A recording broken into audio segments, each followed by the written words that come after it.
Princess on the Pillow here. I am here to do a review slash recap with my opinion on Married at First Sight, Season 15, Episode 5. It's titled, Everything Will Be Okay. And they put the whale in there because Justin saw a couple of whales.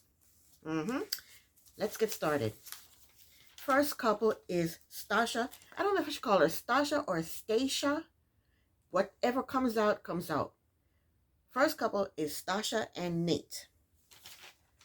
Okay, it's the next morning. They're having breakfast in the hot tub. Stasha talks to the camera, and she said they did not have sex, and she's trying to build the sexual tension. So they go ATV riding, and Stasha does not know how to put on the headgear and the eye gear. But in the meantime, Nate puts on his gear, and he's doing selfies. Instead of helping her, he's just thinking about himself. So now we know Nate is selfish and he's trifling, and he's not a gentleman. Then he starts yelling, "Let's go!" So we can add impatient to the list. So they take off, and Nate is behind Stasha, and he's yelling at her to pick up the pace. So let's add insensitive moron to the list.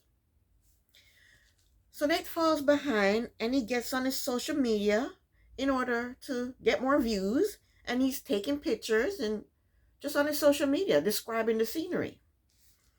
So after they're finished with the ATV, they sit down and have a little talk. And Stasha lets him know that instead of recording, he should have been paying attention to her. I would have called the experts right then and there and say, I want a divorce. That's what I would have done. I check out quick.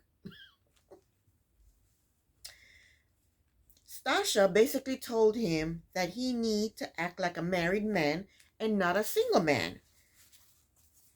Nate told her that he can't just flip the switch from being single to married. Nate, you're on a show called Married at First Sight that you signed up for. So guess what? Flip the damn switch. Okay, I was getting a message. Okay, it's gone now. Good. I think Nate is on this show for the money, for the clout, and for the views. That's why I think Nate is on this show. Not to find a wife. Stacey, I need to divorce him right here, right now. So they're in the hotel room, and Mr. Impatient Nate, he's dressed and ready to go. I guess they're going out to dinner. And Stacey's not ready, so he asks her how long does it take her to get ready? Because he got ready in 30 minutes. So Stacey said it takes her 1.5 hours to 2 hours in order to get ready. And Nate says, well, as long as you don't make us late, I'm fine with it. And Stasha tells him that she's always punctual. So we see Nate and Stasha having dinner. And Stasha told Nate that she talked to her mother, and her mother thinks he's perfect. I got too much space going up and not enough space coming down. Let me see if I can adjust this. There she is. Will it stay that way? Good job. Okay. So she tells him that she talked to her mother, and her mother thinks he's perfect. Then she told him that her mother mentioned at the brunch that he had a bankruptcy. And I like how she did that. It's like you compliment him, and then you hit him you take the bag and hit him in the head. It's like you have a child, and your child show you, "Mommy, look at my picture." And you say, "That's so beautiful." Then he goes, "What is it?" Or like if you're breaking up with someone and you tell them, "You know what, you're so good, you're so great, you're so amazing, but I want to break up." You compliment them, and then you hit them with the axe. And that's what she did. Yeah, so she told him that at the brunch, you know, my mother mentioned that you had bankruptcy at the brunch. So Nate explained that he had to file bankruptcy, and that his credit was messed up, and he moved to San Diego to start fresh. Stacia asked him if everything now is in the past, and if it won't, the bankruptcy won't affect them now. And he said, "Oh, within 6 months of the bankruptcy, my credit score went back to normal." Now, I've never filed bankruptcy. Knock on wood. Never filed bankruptcy, but I'm pretty sure your credit don't go back to good after 6 months of filing bankruptcy. I don't think that's how it works, Nate. Hmm. Stasha tells Nate that it's beneficial to have a prenup. You see how she leads up to the prenup? Good job, Stasha. She leads up to the prenup. I like how she did that. Nate has, well, she said postnup. She didn't say prenup. She said postnup. So Nate has no idea what a postnup is. And I'll admit, after watching, I didn't know what postnup was either until I watched 90 Day Fiance. And who wanted a postnup? I can't remember her name. The black girl that went to I can't remember her name. But I learned about postnup from watching 90 Day Fiance. So yeah, Nate didn't know what a postnup is. So Stasha tells him that it's similar to a prenup. Prenup is before the wedding. Postnup is after the wedding. But Nate does not want to sign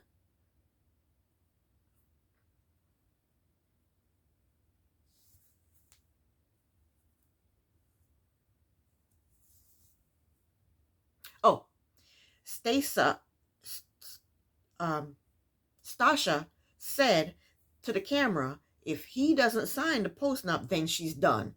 I'm pretty sure she wasn't going to be done. Nate says to Stasha, "Dang, you don't trust your boy?" Well, she has only known him for 2 days. Of course she don't trust you, Nate. But Nate agrees to sign the postnup.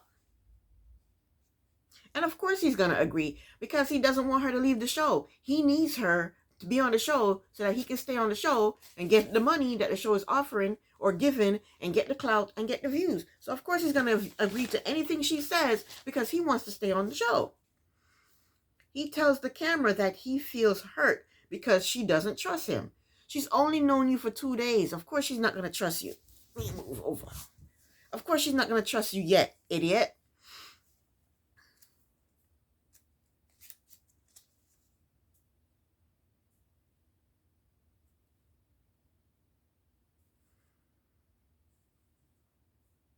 So Stasha asked him about kids. Nate does not want kids with her because he is feeling inferior. He's feeling inferior due to the finances. He doesn't want any kids with her. He doesn't even want to be with her. So because of her asking for the postnup, and now he's feeling inferior with his finances, he wants to bring her down a peg. So what he does is he says, "Well, you're older than me." He throws a dig out there to her. "Well, you're older than me." He didn't have to say that. All you had to do was say, "I don't," she wants kids right away. She wants kids in 1 year. All he had to do was say, "Well, I'm not ready. I don't want kids in 1 year, maybe 2 or 3 years." But he had to throw out her age. And that was rude. I didn't like that. That was an asshole move, saying, "Well, you're older than me." And then he says, "Well, I don't want kids for 2 or 3 years." She wants kids in a year, she said. She tells him she wants a family. Well, that's the end of them for now. Next is Lindy and Miguel. Lindy and Miguel are waking up, and we find out that Miguel snores. Anyway, they have breakfast, and Lindy tells Miguel about being raised as a Seventh-day Adventist. She also told him that she was engaged in college. So then Miguel talks about his relationship issues. Then Lindsay basically tells Miguel if if she gets on his nerves, to let her know.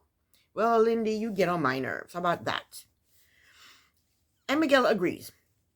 Then she tells him that she believes that love is a choice. And Miguel does not believe that love is a choice. And I don't either. Miguel told Lindy that there is potential for a spark, but he can't choose to fall in love with her. And I agree. I don't think you choose to fall in love with somebody. So the next scene, they go to sit outside at a table, and they are drinking from Flutes and Cheersing. And Miguel let her know, you gotta look in my eyes when we cheers or we're gonna have bad sex. So they redid the cheers. Lindy asked Miguel, when did he graduate? And Miguel told her 2003. And she said she graduated 2011. He said to her, why are you so young? And she says to him, why are you so old? That's so rude. Miguel did not look happy with that statement. So she asked him about his growing up, and Miguel told her that his parents divorced when he was 10, and the father moved the family to Puerto Rico, or moved him to Puerto Rico. And he looked Puerto Rican, but he didn't speak Spanish, so he felt isolated. So he started reading comic books and playing video games. He also told Lindy that his mother suffered from schizophrenia, I think that's how you pronounce it, schizophrenia, and she abandoned the family. He said as a teenager he did not understand the disease, and he treated her coldly. Oh. But now as a scientist, he realized how much she suffered from the disease, and he regrets his behavior towards her. That's sad. Lindy told Miguel that her father served her mother with divorce papers when she was in 8th grade. She told him that when she was in high school, she stayed with her boyfriend's family. I guess because that's how disruptive her family was, she ended up staying with her boyfriend's family. And she saw, when she was with her boyfriend's family, she saw how a family, was supposed to behave. Miguel told her not to take it personally. He told her that parents try their very best. Next scene, they go to a pool. They're in the pool for a little while. Then they go to a hot tub. And Miguel told Lindy that he's very much attracted to her. Miguel told the camera that they have not consummated the marriage yet, but they are working on it. What does that mean? Have they been touchy-feely? Miguel tells the camera that when he made a move, he got turned down, and he got turned down in a good way. But he said his needs were met. Okay, I think I understand now what he's talking about. So while in the hot tub, Miguel told Lindy that consummating the marriage makes the marriage official. And I think Lindy is full of crap. She is doing sexual things with Miguel, right? But she says she won't consummate the marriage because of religious guilt. I don't get that. But you're doing sexual things with him. Don't you feel religious guilt when you do the sexual things you do with him? Okay. But Miguel wants sex. He wants his sex. He said that is the way he shows affection. Plus, he wants to find out if she's any good at it. And he tries to get her in the mood by giving her a massage. For now, that's the end of Miguel and Lindy. Next up is Alexis and Justin. They go horseback riding on the beach. And while on the horse, they're holding hands and they're kissing. Alexis says to the camera that she can tell that Justin loves her by the way he looks at her.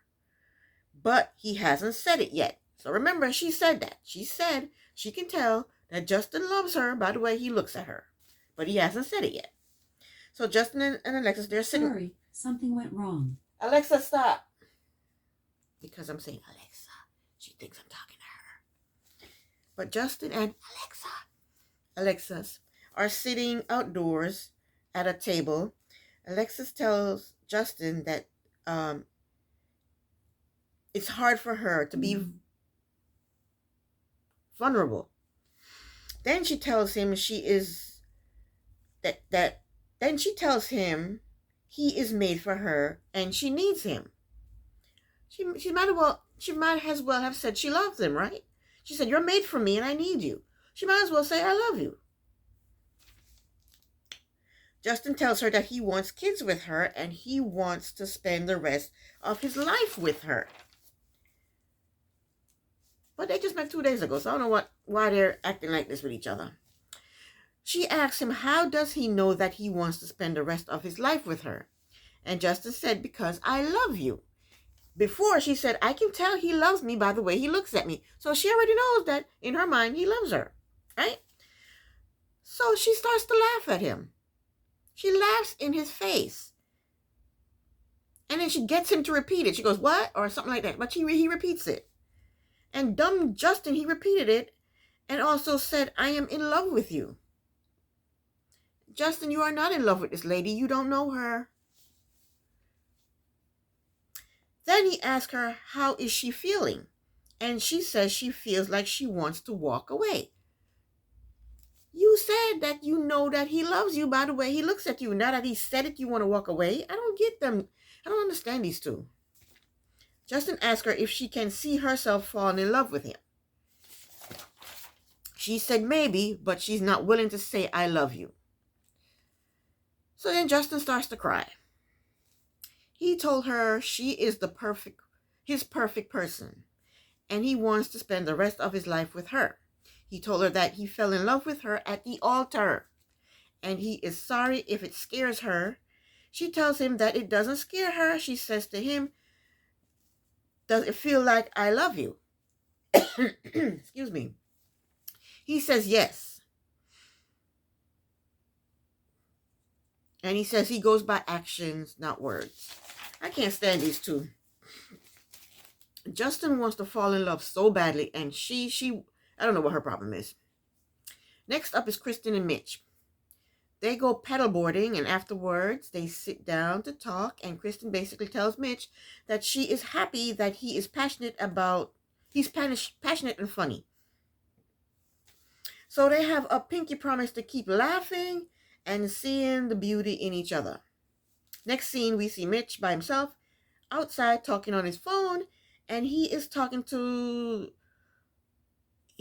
person on the phone that there is no physical spark for Kristen, and he does not know what to do. And I don't know who he's talking to. I'm assuming he's talking to his brother. I didn't catch who they said he was talking to. But he said he has no spark for her, and he doesn't know what to do. The person on the phone told him that she is cute, and he should try to get to know her. Mitch told the person on the phone that he cannot pretend to like someone if he doesn't like them. So the person on the phone told him to talk to her. So Mitch gets off the phone and he starts to cry. That Mitch and Justin, they should be buddies. They should be best friends. So yeah, Mitch starts to cry. Next scene, we see Mitch sitting at a table outside, and he's waiting for Kristen. She walks up and she is walking. I don't like her walk. She's hunched over like this and she's walking like it. She walks crazy. She had a crazy walk. I can't even describe it. It was crazy. In a confessional, she said she wants some sign from Mitch that shows his interest in her. And she wants a look, a kiss, a hand caress. She wants something from him to show that he is attracted to her. She walks up to him and they hug. And I think that's good enough. That's good enough. He just met you. Anyway, they sit down at the table and they talk about enjoying the day. And Mitch told her that he is happy and he's happy that they are taking it slow. I'm not comfortable today. I don't know what's going on. Yeah, he says he's happy that they're taking it slow. Kristen told him that she is ready to advance to the more physical sexual part of the relationship. Mitch told her that he is not quite there right now. He told her that he is not feeling physically attracted to her. Then he said, it's not you, it's me. Kristen tells him that when he look at her, she can tell that he thinks she's attractive. This man just told her that he's not physically attracted to her, and she's telling him, when you look at me, I think that you find me physically attractive. So she's telling him that you are physically attracted to me. Who does that? She tells him, I know you find me attractive. Mitch basically says, again, I am not attracted to you. Kristen says, I am not going to sit here and try to convince you. You already tried to convince him and he's not buying it. Hey, as far as he's concerned, he's not attracted to you. She said, I'm not going to sit here and try to convince you that you're attracted to me. Because in her mind, he's attracted to her. This is crazy. Mitch told her that even though he's not attracted to her, he's willing to see it through. Kristen told him that they can take it one day at a time and hopefully eventually he will come around to feeling an attraction. Kristen tells the camera that she is confused because his action shows that he is into her. What actions? What have he done for you to think that he's into you? What? Go paddleboarding? So anybody that goes paddleboarding with you, they'll find you sexually attractive. She's a nut. The next scene, they are at the pool in their swimwear, and they do tequila shots. And Mitch starts to feel better. The tequila shot helped with his rigidness. I think he needs more tequila shots. Next up is Morgan and Ben.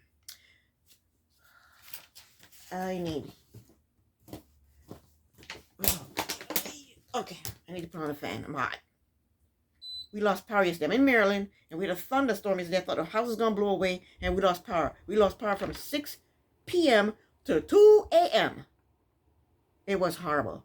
It was hot. We had no AC. We couldn't cook. Just drank some wine and chill out. Anywho, back to this. So next up is Morgan and Ben. Morgan and Ben, they had their wedding, and now they're shooting their photos. And they crouched down to take a photo, and I think Ben ripped his pants. Anyway, next they're sitting at their table talking, drinking, eating, and Morgan points out the girl that she need in the mouth. She points out to Ben, that's the girl I need in the mouth. Well, we were doing Muay Thai, and her mouth got in the way. Ben told her that, he said, I like my smile. He's trying to tell her, don't need me in the mouth. I think Ben is funny, but sometimes I think it's funny he's going to go too far. Then Morgan goes to talk to Ben's mother, father, and sister. Ben's mother basically reinforced to Morgan that Ben is a mama's boy. In the meantime, Ben is talking to Morgan's mother and brother. Morgan's mother asks Ben how many children do he want? And I can't stand when they ask this question. If I am meeting my, if I'm in the situation and I'm the mother-in-law, what I want to know is, she doesn't know this guy, so I would want to know more about him. Like, so how, tell me something about yourself. Why are they asking about kids? We don't even know if this is going to work. We don't even know if this is going to last. Why are you asking about kids? Kids right now are irrelevant. And anyway, my take on these kids that they keep asking about, at this point in time, you may say, oh, I want 2 or 3 kids. But later on down the line, when reality hits you in the nuts, when reality, you'll probably say, I only want 1 kid. You may change your mind. You may say a number right now, throw out a number right now, but later on down the line, 5 years down the line, you may say another number. Just like Noy said 3, and they try to hold her to it. Why you want 3? Why you want 3? We don't know if she want 3. Right now she say 3. Later on down the line, she may just want 1. What is the big deal about how many kids do you want at this very moment? Ay, it's so annoying. But instead of answering the question, Ben asked the mother, how many do you want? Ben is not committing to a number, and I'm happy. Don't do that. Don't commit to a number. I want 1 kid. I want 2. I want 3.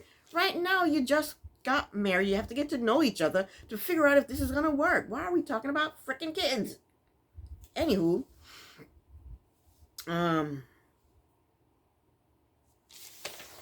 Morgan, she did good too. She did not give a number. I think Ben's mother asked her how many kids she wants, and she didn't give a number. But then Ben disappointed me. He asked the maid of honor if Morgan wants kids. And the maid of honor said, no, she don't want any kids. Ben tells her, I want kids. And in the maid of honor, she gets scared now. She don't want to get her teeth kicked in by Morgan. So she goes, well, she said if she meet the right person, she'll have kids. She tried to switch it around. Because she don't want Morgan to find out and kick her in the mouth. Like she did the other chick.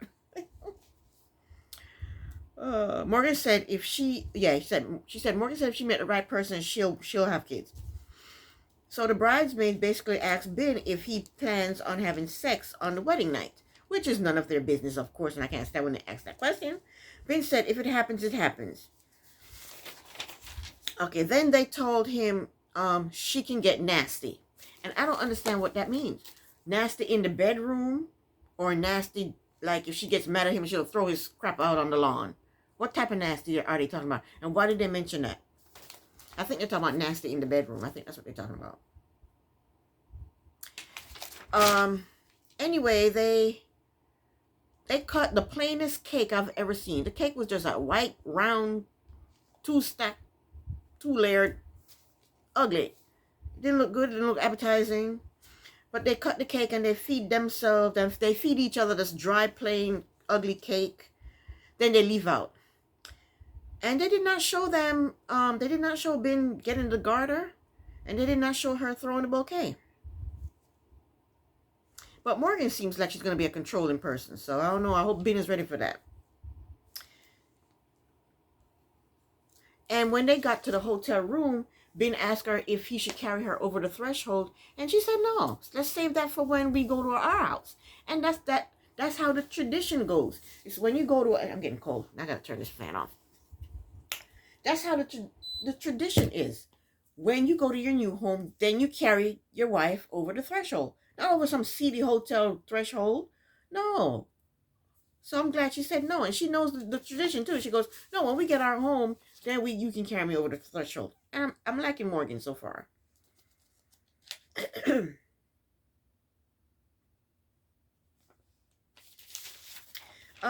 They go into the hotel room and they sit down and they talk about Ben's appearance. Then they decide to change and go to bed, and there is a bowl of condom.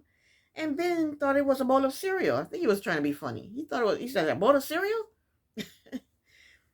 Ben said in his confessional that it's his birthday, and if his wife wants to give him some on his birthday, he does not refuse gifts.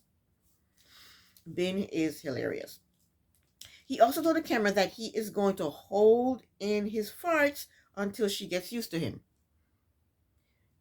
I can't do the farts. If you're going to pass gas, go to the bathroom and do it. Don't do it in the bedroom with me. Don't do it in the bed with me. Excuse yourself and go to the bathroom and fart. Go to the bathroom and fart. Don't do it in the bedroom. So they change into sleeper and they get into bed. Morgan tells Ben that she sleeps with the heat on. And Ben told her that he has a studio apartment. He don't put the AC or the heat on. The next morning, they are having breakfast in bed. Morgan asked Ben, how did he sleep? And he said he felt a kick. He said she was practicing her Muay Thai on him in the sleep while she was asleep. He's hilarious. That was funny. He said he was, okay. She said,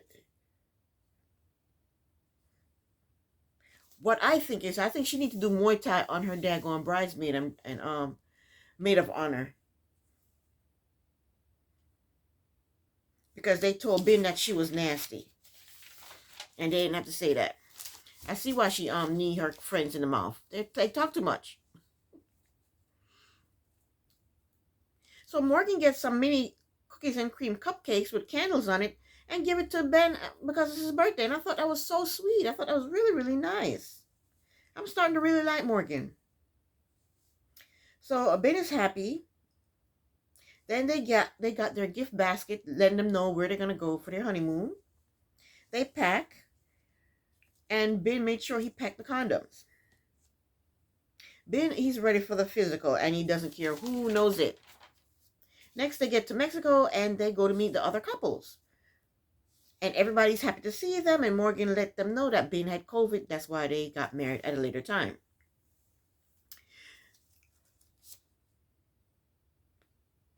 So they get on a boat. All the couples, they get on a boat. And Morgan and Ben, they're talking to Justin and Alexis. And Alexis tells them that Justin is celibate. You know what she should do? She should get a t-shirt and put "He is celibate" with an arrow pointing towards Justin, because she just keeps telling everybody this man is celibate. Why does she feel the need to do that?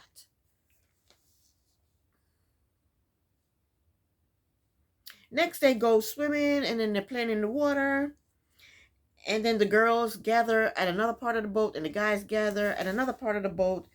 And Morgan asks Stasha why she changed her last name. Apparently, she changed her last name to Nate's last name. I never thought about that. Do they do that when they marry at first sight? I wouldn't do it until I find out for sure if the marriage is going to work out, you know?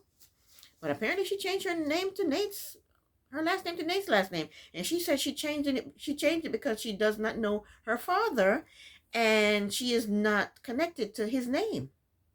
She said her last name was meaningless to her. Meaningless to her. She told them that even if the marriage failed, she's keeping Nate's last name. In her confessional, Stasha said she had a stepfather, but she never felt like a part of the family, and she didn't feel accepted. But I know she has sisters. I wonder if her sisters is by the stepfather, or if her and her sisters share the same father. I don't know.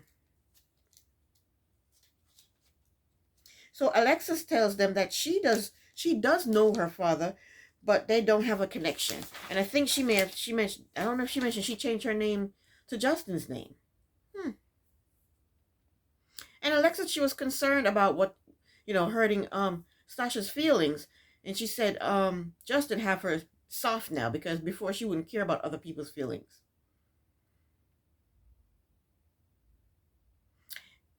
And then Stasha starts to cry, and she said she wonders about the other side of her identity. Then go find out about the other side of your identity. I would be curious too.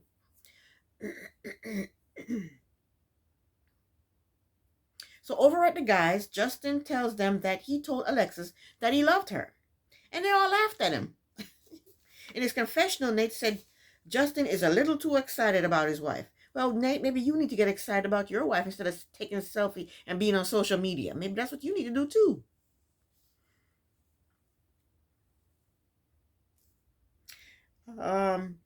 Back over to the girls. Alexis told them that when Justin told her that he loved her, she wanted to take off and run.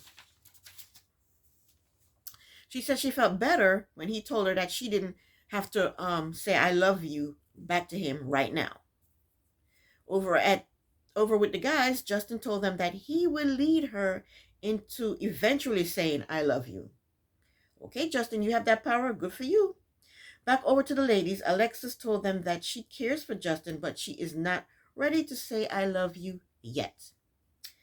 Back over to the guys, Miguel basically told them that he is ready to have sex, but Lindy is not.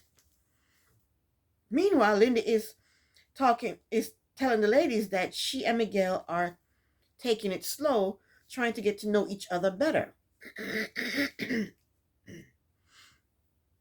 But she didn't tell them that she'd been doing other sexual things with Miguel. She didn't tell them that. Back to the guys. They tell Miguel that after him and Lindy get to know each other, the sex will be better. But Miguel said he's not opposed to having mediocre sex until they get to know each other. I wonder, why is Miguel so pressed to have sex? Is it because he wasn't getting any on a regular basis? Or is it because he was getting sex on a regular basis before he married Lindy? Or is it because he hasn't had sex in a really, really, really, really, really, really long time? I don't know why he's so pressed for sex. I could understand him wanting sex right here, right now with Lindy if she was drop dead gorgeous or some bombshell. But no offense, Lindsay, you're not in that category, So I think he's just horny. He's just horny. Anywho, the ladies are telling Stasha that the chemistry between her and Nate is strong. What chemistry? I don't see no chemistry between Nate and Stasha. In the meanwhile, Nate is telling the men about their staged shower scene. In a voiceover, Nate said him and Stasha have chemistry and they are going to consummate the marriage before the honeymoon is over. I wonder if he discussed that with Stasha. In his confessional, he said, I know she wanted. Well, Nate, she probably wanted, but you're creeping me out by saying it. He also said that she gets really excited. He said she gets really excited though. How do you know that? You have to touch a certain part of a woman to know that she's excited. Did you touch that? Well, they were in the shower, so hey, we don't know what happened in that shower. Nate thinks he's all that and a bag of chips, but I think he's only attractive from the neck down. That's the only attraction for me. From the neck down, he looks pretty good. Other than that, Morgan has been married one day, but she tells the ladies that Ben is on her 24/2, climbing all over her to try to get sex. She's only been married for one day. She said he's always joking and she's excited for the future. In the meantime, Ben tells the fellas that Morgan is cool and she is good at massages. The guys laugh, and of course their minds automatically went to the dirty. Ben meant for their minds to go to the dirty too. He meant for that to happen. And even though it's none of my business, I would like to know what part of the body she massaged. Anyway, Ben is giving jokes, and innocent either Mitch or Jordan, I don't know which one acts. These two haven't had sex in a decade. And they said, is she a masseuse? I think it was Mitch that asked that. Sometimes I don't know who's saying who when they're in a group talking. You can't tell who says what because they're all talking. Mitch asks Ben if they have been any